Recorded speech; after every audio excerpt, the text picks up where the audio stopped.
Okay, so I got the who, the what, and some of the where, but I'm kind of weak about the why and when of it.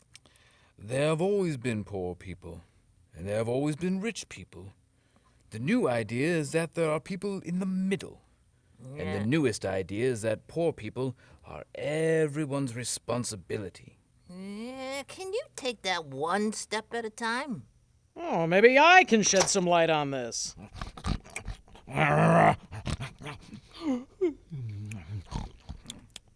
Well, first, you got your poor people. Everyone's working their way up from the caves and grasslands, and the last thing on anybody's mind is, how do I get rich?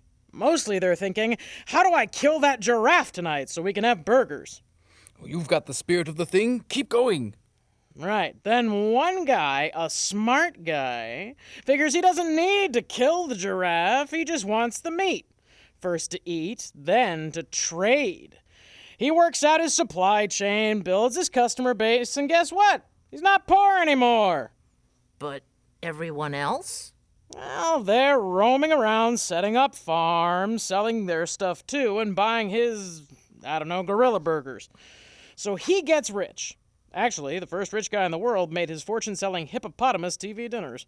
And more or less, that's the story for all of human history.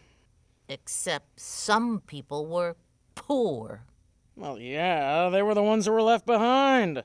The ones who stayed on the farm and watched each plot get smaller and smaller while their extended family got bigger and bigger.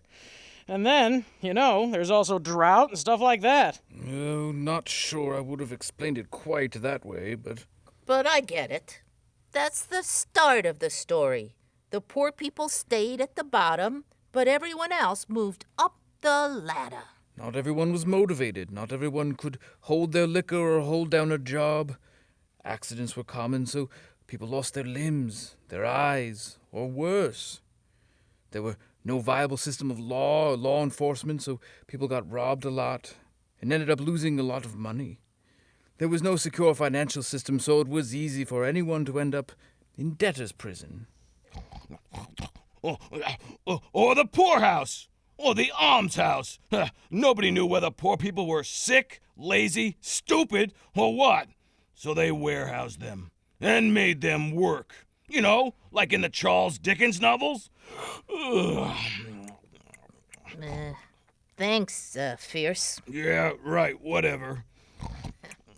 And then a rich guy on a horse charges up San Juan Hill straight to the White House, and he eradicates poverty. Well, it's not... Yeah, I'm good on this part. I know a century ago, Teddy Roosevelt, old TR, pushed hard to reform big business and set the stage for major social reform. Oh, you want to do part of TR's speech from 1910, the one in Osawatomie, Kansas? Yes, please. Just a few sentences, okay?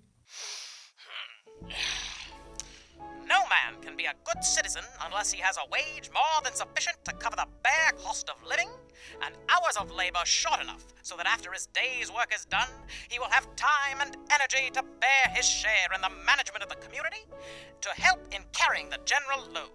We keep countless men from being good citizens by the conditions of life with which we surround them. Actually, he's pretty convincing. Oh, please, don't encourage him. Keep going? Just a bit more. We've still got FDR, the New Deal, and LBJ to do. Right. We need comprehensive workmen's compensation acts, both state and national laws to regulate child labor and work for women, and especially, we need in our common schools not merely education in book learning, but also practical training for daily life and work. Teddy goes on, but I think you get the idea. Nah, we're good, thanks. A 5, 6, 7, 8. Oh, wait, sorry. Wrong costume. Left over from the last office party. This one comes from a fireside chat in 1937. I'll be FDR. No kidding. The inherent right to work is one of the elemental privileges of a free people. continued failure to achieve that right and privilege by anyone who wants to work and needs work is a challenge to our civilization and to our security. Want another one? I can talk about the New Deal or Social Security. Oh, and then I can play LBJ and talk about civil rights and the Great Society and the war on poverty. How about now? There are still poor people, but I don't know the details. Hey, Quant, did we win the war on poverty? We lost. We lost, huh? Hey, Quant, what was the score? We started the war with a poverty rate of 10%. Now we've got 14.